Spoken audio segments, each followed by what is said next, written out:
திருமகள் TV பல்சுவைகள் படைக்கும் பாசறை. பராசக்தி முதல் படையப்பா வரை தமிழ் சினிமாவின் அடையாளமாக, தமிழ் திரைக்கலைஞர்களின் ஆதர்ச நாயகனாக, நடிக்க விரும்பும் இளம் தலைமுறையினருக்கு ஒரு உந்து சக்தியாக இன்றும் இருந்து வருபவர்தான் நடிகர் திலகம் சிவாஜி கணேசன். இவர் ஏற்று நடித்திராத கதாபாத்திரங்களே இல்லை எனும் அளவிற்கு வேடங்கள் பல தரித்து கலையுலகிற்கு பாடங்களாக தந்துவிட்டு சென்ற கலை படைப்புகள் ஏராளம் ஏராளம்.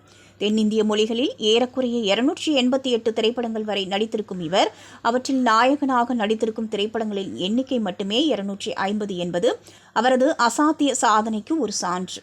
நடிப்பில் வெளிவந்த அத்தனை திரைப்படங்களிலும் இடம்பெற்ற பெரும்பான்மையான பாடல்களுக்கு இவரது குரலாகவே இருந்து பின்னணி பாடி சிறப்பித்திருந்தவர் இசையரசர் டி.எம். சௌந்தரராஜன். அவ்வாறு நடிகர் திலகத்திற்காக டி.எம். சௌந்தரராஜன் பாடிய பல நூற்றுக்கணக்கான பாடல்களில் சிறப்புமிக்க ஒரு பாடலை பற்றி தான் நாம் இங்கே காண இருக்கின்றோம்.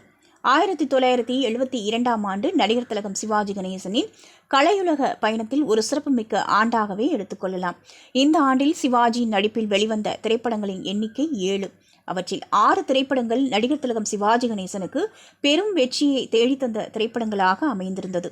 ராஜா, ஞான ஒளி, பட்டிக்காடா பட்டணமா, தர்மம் எங்கே, தவப்புதல்வன், வசந்த மாளிகை, நீதி ஆகிய 7 திரைப்படங்களில் தர்மம் எங்கே தவிர்த்து மற்ற 6 திரைப்படங்களும் அமோக வெற்றியை பெற்றிருந்தன.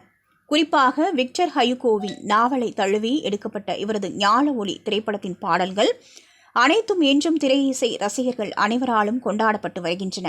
அவற்றில் ஒன்றான தேவனே என்னை பாருங்கள் என்ற பாடல் ஒரு சிறப்புமிக்க பாடலாக எல்லோராலும் ரசிக்கப்பட்டு வருவதை நாம் அனைவரும் அறிவோம். பாடல் காட்சியில் நடிகர் திலகத்தின் அபார நடிப்பு ஒருபுறம் என்றால், தன் குரலால் நடிகர் திலகமாகவே வாழ்ந்து காட்டியிருந்தார் பின்னணி பாடகர் டி.எம். சௌந்தரராஜன் மறுபுறம்.